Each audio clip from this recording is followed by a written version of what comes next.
안녕하세요. 포유 환율연구소입니다. 이번 시간에는 인플레 억제를 위해서 여고 환율 정책을 선택하면 효과가 있을까? 라는 주제를 가지고 나왔습니다. 갑작스럽게 이런 얘기를 하게 된 배경은 최근에 이제 골드만삭스에서 그 환율을 낮추는 정책, 그래 자국 통화 강세 정책이죠. 이 정책을 통해서 물가를 잡을 수 있다고 생각했는지는 모르겠는데 그 환율을 떨어뜨리기 위해서 이제 금리를 인상하면 그 환율은 낮아지고 수입 물가가 낮아진다 이런 얘기예요. 이걸 두고 이제 역환율 정책이라고 골드만 삭스가 지칭을 하는 것 같은데, 그렇지만 이것은 효과가 그래 크지 않을 거예요.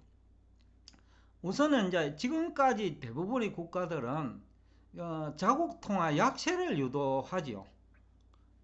목적은 이제 수출을 늘리고 수입을 줄이는 거고, 나아가 이제 일자리 창출의 목적이 있죠. 그런데 이제 이것을 거꾸로, 그러니까 금리를 인상하는 정책을 선택한다고 하여 과연 자국 통화가 강세가 될 것인지는 의문이고, 또 미국처럼 지난해 이제 미국이 대표적인 사례인데 5월 이후 달러 강세가 본격화됐죠. 지금도 뭐 달러 강세가 끝나지 않은 상태에서 고공행진을 하고 있는데, 그 기간 동안 미국 소비자 물가가 지속적으로 상승을 했거든요. 그래서 이것은 지금 환율을 가지고 또 금리를 인상하는 방법으로 해결될 성질의 물가 상승이 아니다 하는 거죠. 결국은 이제 공급적 인플레이션이기 때문에 금리를 인상하더라도 효과는 없을 거라는 거죠. 앞에서도 얘기했지만 골드만삭스는 금리를 인상하는 방법으로 자국 통화 강세를 유도하면 물가가 어느 정도 잡힌다라는 얘기 같아요. 그런데 미국이 우선 지난해 실패한 것을 입증했죠.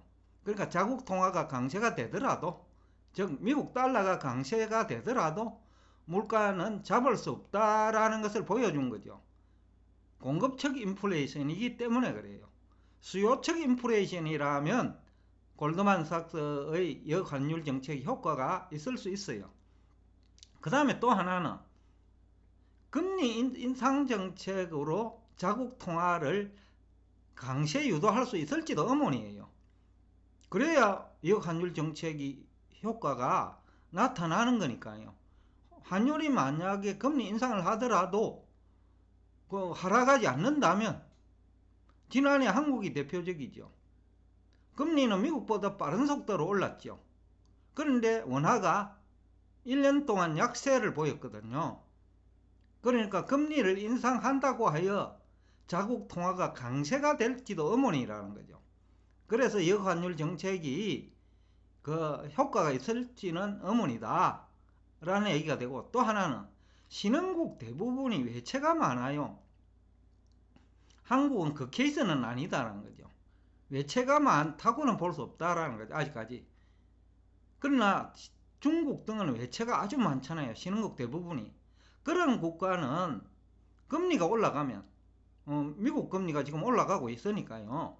금리가 올라가면 이자 부담이 더 증가하죠. 외채 이자 부담이. 그러니까 더 많은 외화가 필요하고 자국 경제가 망가질 수 있다는 거죠. 금리가 올라가면 쉽게 하면 금융위기로 발전할 수 있다는 거죠. 그럴 경우에는 금리 인상을 했기 때문에 환율이 더 올라가 볼 수 있다는 거죠. 대부분의 이제 외환위기 국가들이 금리를 인상하죠. 그건 왜 그러냐면 이미 금리가 시장에서 올라가 있어요. 그런데 거기서 기준금리 인상한다고 해가지고 환율이 낮아지는 건 아니에요. 요 근래에 러시아가 루블 가치 하락을 막기 위해서 금리 인상을 했죠. 그런데 과연 루블의 가치가 최근에 상승한 것이 금리 인상 때문일까요? 아니면 루블화로 석유나 에너지, 그러니까 천연가스 수출 대금을 결제를 강요했을 때문일까요? 거기다가 외국 자본에 대해서, 그러니까 주식 같은 경우에 외국인들을 대상으로 거래 정지를 시켜놓은 것도 원인이라는 거죠. 그 다음에 공산권이 지금 중국 등이죠. 그 러시아를 도와주기 위해서 러시아 국채를 매수해 준 것도 한 원인이라는 거죠. 그런데 다른 나라는 그런 것이 안 된다라는 거예요. 그렇기 때문에 그 금리 인상만으로 그 환율 하락을 유도할 수 없다라는 거죠. 한국이 그것을 보여줬고요. 다른 나라도 마찬가지고요. 그리고 금리는 다양한 환율 영향 요소 중에 하나일 뿐이에요. 뭐 경상수지 흑자 문제도 있고 외채 문제도 있고 그 다음에 뭐 물가 문제도 있을 수 있고요. 그 다음에 경제 성장률 문제도 있을 수 있고 여러 가지 요인이 그 환율에 영향을 주기 때문에, 또 환율은 상대적 가치 교환 비율이기 때문에 자국 통화 가치만으로는, 그러니까 자국 중앙은행이 해결할 수 있는 성질의 것이 아니라는 거죠. 근데 다수는 경제학 교과서에 옛날 그 고정환율 제도, 또 하나는 근본위 제도 이론 외워가지고 그 비슷한 얘기를 하는 거 아니냐. 골드만삭스에도 많은 사람이 근무하는데 아마 이코노미스트가 그 이런 얘기를 했는 거 아니냐.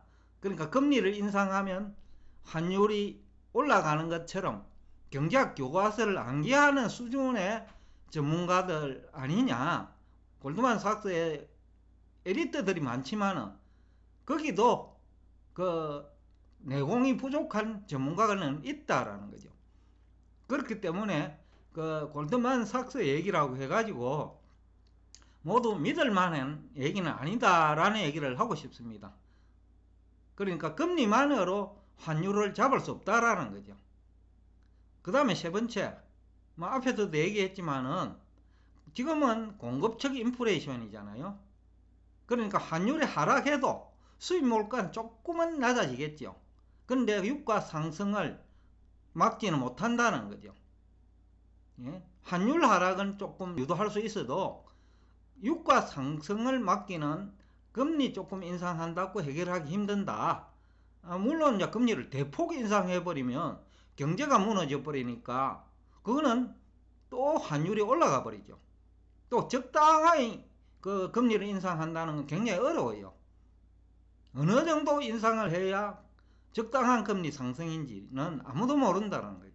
그 당시 경제 환경에 따라서 적당한 금리 수준이 다르고, 또 금리 수준에 따라서 또 부채가 얼마나 많으냐, 그것도 가계부채가 많으냐 기업부채가 많으냐에 따라서도 또 달라질 수 있다는 거죠.